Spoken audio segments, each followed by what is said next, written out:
အားလုံးပဲလိမ့်တယ်မခုတစ်ခေါက်ကတော့ယာကီတူရဲ့ကင်အတွက်ချက်အစာအိမ်လေးကိုကစားပြတော့မှာဖြစ်ပါတယ်။ရင်ဦးဆုံးအစီဖက်လေးတွေဖေးဘိုက်ချမ်းသားလေးတွေဖေးပြီးရင်တော့ဒါတော့ဘာလဲမသိဘူး။ဤစားဟောင်းနှခမ်းနဲ့တူလို့ပြစ်ပလိုက်ပါတယ်မတုံးပါဘူး။စားမီးရဲ့ customer တွေအစိတ်တင်မှာဆိုလို့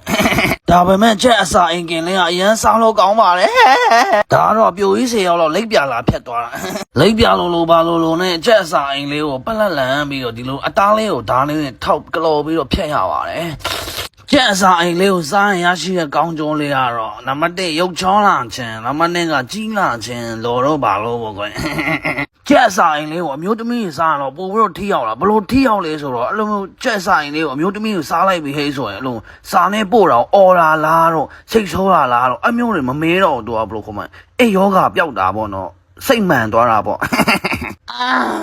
ဒါနဲ့လီးထုတ်ထားတဲ့ချက်အစာအိမ်ဂေါ်လီလုံးလေးကိုတန်းစီပြီးတော့ကြီးစင်ငင်လိုက်ပေါ့စီထားဝိပြီဆိုရင်တော့ဒုံလင်းနဲ့ထုံးမှာဖြစ်ပါတယ်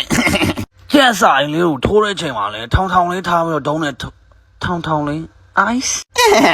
ဒုတ်ထိုးခံရမှာနဲ့အစားထိုးခံရမှာဘယ်ဟာပိုကြောက်လဲဆိုတော့ကျွန်တော်ကယောက်ျားလေဒုတ်ထိုးခံရမှာအကြောက်ဆုံးဗျမေတော့ကတော့ဒုံနဲ့အထိုးခံရမှာစောင့်နေရမလားဒုံနဲ့တော့နောက်မှအထိုးခံလဲတော့ကျွန်တော်ပြောချင်တာတခုရှိရဗျာဒီလိုတတိယလုံးပေါ့နော်ဒီလိုကြက်ပိုက်လေးတွေတန်းစီနေနဲ့အုံနောက်ထဲမှာဝင်လာတဲ့အတိတ်တခုရှိရတင်ချအရင်တော့အเจ้าမှာတင်ချတင်တော့ပေါ့ဘယ်လိုခေါ်မလဲကလေးတွေနားလဲအောင်တင်ပေးရတော့ဟုတ်ပါပဲဒါမဲ့ပို့ပြီးတော့အုံနောက်ရှုပ်တယ်ကွာဒီမှာတင်ချပေါ့မောင်တွေနဲ့ပန်းတီး9လုံးရှင်အေးကိုနှလုံးပေးလိုက်တာမောင်တွေဘယ်လောက်ကြာမလဲဘာမှလည်းမဆိုင်ဘူးသူတို့စောက်စရာချေဖင်းချေပြီးနာဘူးထားပြီးပေးကြတဲ့ကိစ္စကိုပါလဲငါတဲ့နေ့ကတော့တစ်ပေါ့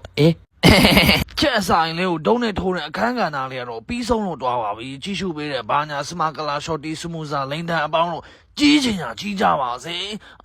ဝဇန်